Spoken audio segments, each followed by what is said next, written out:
The Dr. Pepper Museum in Waco. This museum is a beacon, I would say, to the city. Is sure to take you down memory lane. Here you go. Have a great day, guys. Thank you. It's more than just a soda or a float. One of the things that I'm really proud of is we've really been able to offer more and more to our visitors. More so, the history lessons that emerge within. The Civil Rights Movement was a struggle for Black Americans to gain equal rights in the United States during the 1950s and 60s. In the corner of the soda fountain on the museum's property, there's a lesson to be shared. As we go through school, we learn about the Civil Rights Movement, but it's really a surface look. We don't dive into the people's stories of the people who lived those experiences, the ones that sat at the lunch counter. Joy Summers Smith is one of the many involved in ensuring history is told correctly. Sit-ins brought the Civil Rights Movement to small towns across the country and laid the groundwork for future social change.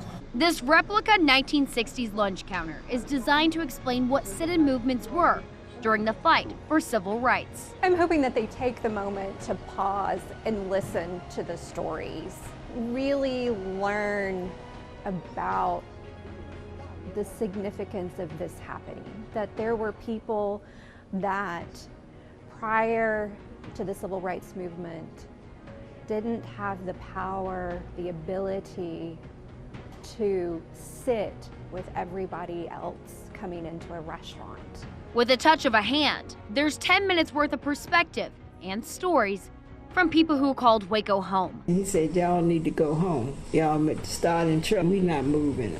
And they didn't serve any of us. I said, I've been sitting there for nearly an hour, I want some service. And she said, well, we can't serve colored folks here. I said, well, I didn't want no service, no colored folks.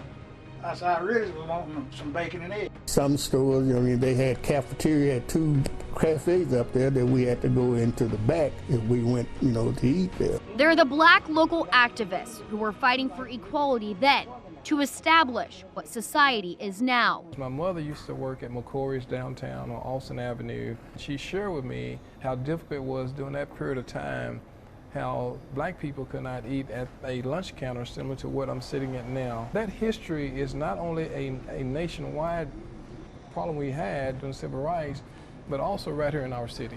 So sitting here is kind of like we're turning the corner, or at least trying to turn the corner. Anthony Betters Sr. proudly sits on the Dr. Pepper Museum's board, where he was the first Black board officer and then eventually first Black board chair. For him, the Sit Down to Take a Stand exhibit is for all those who stood in the gaps. Looking at this exhibit and seeing the pictures, it automatically takes you back to that era.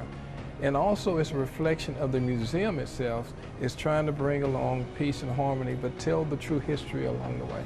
It starts with people like Anthony, Joy, this exhibit, and the Dr. Pepper Museum to continue the legacy. The message is about equality, and we want people to learn from what happened previously, so that as we move forward, we can keep that in mind and don't repeat those same mistakes. We live in a very diverse world, and our city is very diverse. We have families that are diverse.